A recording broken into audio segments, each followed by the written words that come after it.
समीर जब अपनी शादी के दरमियान दुल्हन का चेहरा देखता है तो उसके होश उड़ जाते हैं, क्योंकि उसके सामने एक ऐसा सच आ जाता है जिसका उसने कभी तसव्वुर भी नहीं किया था। दरअसल जब शादी की रस्मात जारी होती हैं तो मोहिनी एक खतरनाक चाल चलती है। वो रमजहम को बेहोशी की दवा देकर उसे दुल्हन के रूप में मंडप में ले आती है और समीर के पास बैठा देती है ताकि सब कुछ खामोशी से मुकम्मल हो जाए।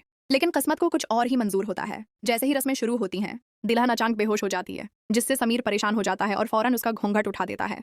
जैसे ही वो चेहरा देखता है, इस पर इंकिशाफ होता है कि वो कोई और नहीं बल्कि रमजहम है। ये मंजर देखकर समीर मुकम्मल तौर पर हैरान रह जाता है और समझ नहीं पाता कि आखिर अमीरा की जगह रमजहम यहाँ कैसे आ गई। दूसरी तरफ मोहिनी भी ये देखकर घबरा जाती है क्योंकि उसका राज अब खुलने वाला होता है। समीर फौरन रमजहम को होश में लाने की कोशिश करता है और जब रमजहम को होश आता है तो वो खुद को दुल्हन के लिबास में मंडप में बैठा देखकर हैरान रह जाती है।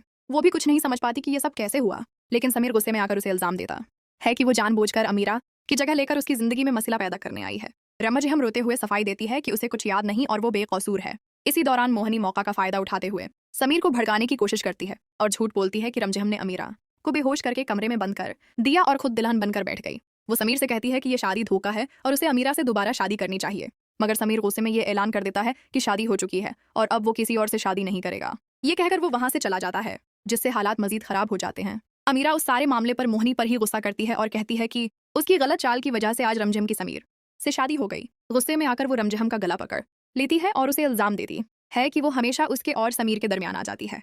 रमजहम एक बार फिर अपनी बेगुनाही जाहिर करती है और कहती है कि वो तो खुद अमीरा और समीर की शादी करवाना चाहती थी, लेकिन उसे नहीं मालूम कि वो यहाँ कैसे पहुंची। जल्द ही रमजहम को हकीकत का अंदाजा हो जाता है कि ये सब मोहिनी और अमीरा की मिली भगत थी।